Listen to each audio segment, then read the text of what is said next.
They were really making this look like it was going to be Tyson versus Austin. Mm-hmm. That's the road they were going down. And then while you're watching the build, bro, you could see them yank it back because that's what the people really wanted. And they knew they were never delivering that.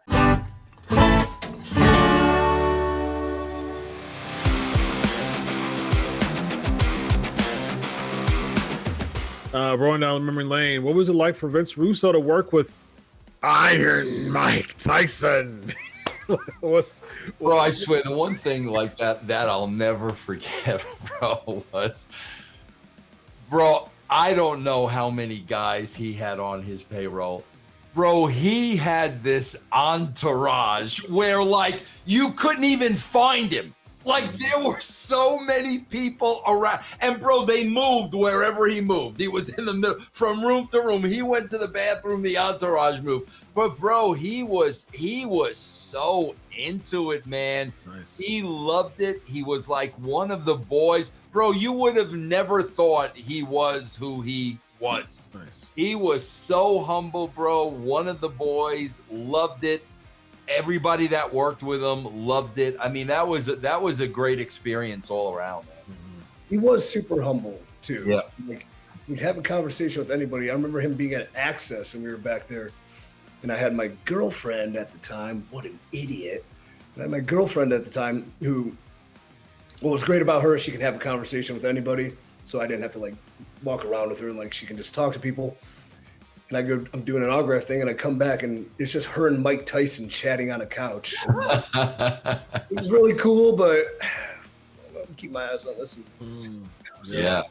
Vince, what did Austin and DX think of Tyson at the time? Was there any type of heat with them at all, or they just brought him in with the boys? Not at all, bro. No heat whatsoever. And you got to remember too, bro, that was probably like around that time was like Sean's darkest moments, you know, when he was going through his stuff. But nah, bro, no problem with anybody, bro. Nobody.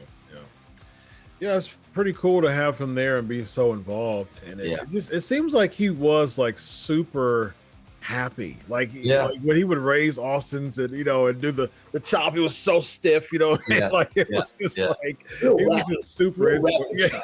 The rapid chops. He was really into it, man. So kudos to people like that. I can respect people like that who don't need it. You know what I mean? They don't need the spot. You know what I mean? You brought them in, and you know, it helps the WWE more than it helps the person, and for them to be that involved into it and not just get a check. I can appreciate stuff like that. So who was it instrumental in bringing Tyson in? Bro, that was all Vince. That was Vince? 1,000%, bro. 1,000%. The interesting thing to me, though, Chris, I don't know if I told this story here or not. Bro, there was no doubt in my mind Vince had ulterior motives. I think Vince really wanted to manage Tyson's career. Really? Because, bro, he attached Shane to Tyson's hip. Like, wherever you saw Tyson, Shane was right there. I really think Vince was thinking about if there was somehow, some way he could represent Tyson. I really believe that. Why do you think that fell through? Do you think that? Well, bro, I mean, he's dealing with Don King. Yeah. You know, so, bro, think about it. Vince is probably the greatest worker in the world. Now he's dealing with Don King, bro. Think about that, bro. Yeah, when you think of promoters and wrestling, you think of Vince. When you think of promoters and boxing, you think of Don King. Absolutely, man. Absolutely. Both have the ability to work people all the time. Yep. EC3? Yeah, just to be a fly on the wall for a conversation between Vince and Don King. Oh, my God. Man. Yeah. Vince, was Mike Tyson Vince's idea solely, or was there some sort of happenstance that, hey, we could probably do something with Tyson? He had interests. I mean, or did Vince go, Nah, bro, it was all about, you got to remember, he's coming off the biting of the year of Holyfield. Yeah, he's barred from pay-per-view. He's not allowed on the show. And that's where the light bulb went off in Vince's head. Well, maybe they won't be able to see him on a boxing pay-per-view, but they could see him. Bro, it's funny, man, because I'm reviewing the Attitude Era. And bro, they were really making this look like it was going to be Tyson versus Austin. That's the road they were going down. And then while you're watching the build, bro, you could see them yank it back because that's what the people really wanted. And they knew they were never delivering that. But you could see throughout the promotion where they literally had to pull this back because this match is not happening. You know? Do you think they could have delivered it later, knowing the appetite for it? Right. Like, bro, I don't know if there were. I bet you what it really came down to was Tyson being afraid he was going to get hurt. I bet you that's what it. And bro, you know, these athletes probably have the insurance policies and all that. Remember in the old days, it was the Lords of London. Lords of London, yeah. I guarantee you it was because, bro, I got to tell you, the way he was into it, I think he would have done it. I mean, I really do, but I think there had to be legalities that he wasn't allowed to. Yeah, but at that time, he was pretty much blacklisted from boxing, though. I mean, he was the biggest heel in boxing at the time. He ended up doing a few like minor fights, toward the latter parts of his career, though. But wasn't it, Chris? Wasn't it a suspension for a certain amount of time? Yeah. I mean, he ended up coming back and boxing some minor matches, but he never really had many big feuds anymore. He was pretty much blacklisted because of that. Because there was a couple times, he went against Holyfield twice. Yeah, and he just couldn't. He just couldn't beat him, man. And so he just healed it up.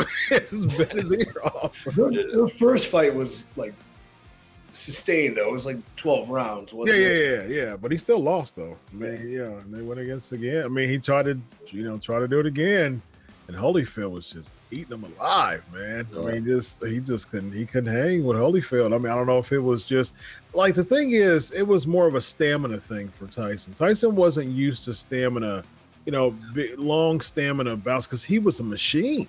I mean, he would go in there and just obliterate, his opponents. It was, a lot of weaker opponents in the beginning of his career. And then he was like the Goldberg of boxing. I mean, he would just go in there like a machine and just plow through his opponents. But he wasn't used to that type of stamina. It reminds me of like when Goldberg went against Regal, William Regal back in the WCW. He was so used to plowing through his opponents, and he got super gassed up like this when he went against Regal. Yeah. And to this day, people talk about that match against Regal because he was so gassed. Yeah. And so that's how it felt like when he was with Holyfield. Tyson just got gassed up, man. He didn't know what to do. That was coming off, though, Mike being a bad boy and spending a couple years of his prime kind of in the clink, I guess. Yeah, in the clink. Yeah. It's interesting, man. But it was definitely a great grab at that time. I mean, he was the biggest heel in boxing, man. And it was Vince, bro, 1,000%. I give him all the credit in the world, man. That was Vince at his best as a promoter. Yeah, good for him, man.